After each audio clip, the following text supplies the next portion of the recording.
and within 30 days. Now moving on, President William Ruto has concluded his 3-day trip to the United States of America, where he attended the U.S.-Africa Leadership Summit. During the meeting, the president, who met with other East African leaders, agreed to partner with the world superpower to solve the war in the Democratic Republic of Congo. KTN's Emmanuel Tor now reports. His Excellency. After a 3-day trip to the United States, President William Ruto concluded the tour with meetings focused on trade, digital economy, and security.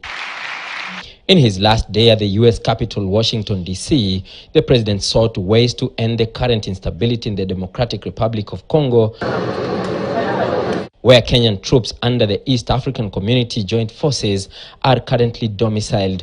In a statement, Ruto said Kenya and the East African countries cannot allow the instability to get worse, encouraging dialogue and cessation of hostilities.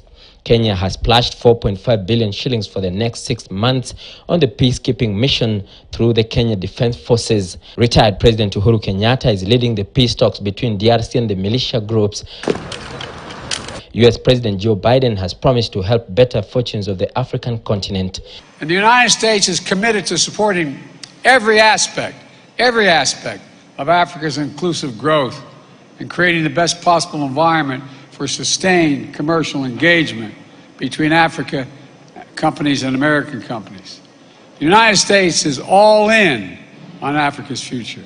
We need to engineer a win-win formula.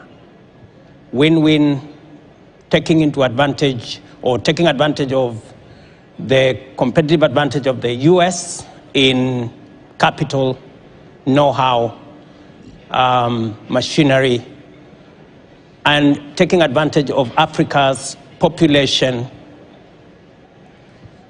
energy resources, and the obvious Africa Continental Free Trade Area that gives us that leverage. The president was joined by other East African presidents, Samia Suluhu Hassan of Tanzania, Yoweri Museveni of Uganda, and Burundi President Evariste Ndayishimiye. The head of state also had further engagements to boost trade and industrialization, inviting U.S. tech firms and other multinationals to pursue the emerging investment prospects in the country's Silicon Savannah.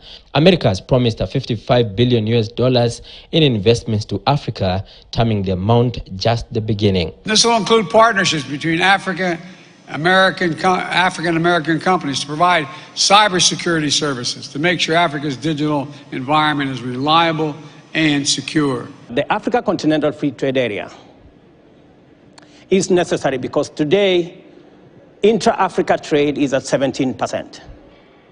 It presents to us an opportunity. The reason why intra-Africa trade is low is because of physical infrastructure and logistics. The president also met representatives from the Arizona State University's Thunderbird School of Global Management in Washington, D.C., just days after announcing free tech scholarships with the institution. And in a bid to facilitate the transfer of the Hustler Fund, the head of state got into an agreement with Visa to help grind the wheels of development. President Ruto was accompanied by several CSs in his government, including Prime CS Musalia Mudavadi, Treasury CS Professor Njuguna Ndungu, Foreign Affairs CS Dr. Alfred Mutua, and Trade Cabinet Secretary Moses Kuria. Emmanuel Tor, KTN News. Moving on, the countrywide doctors' strike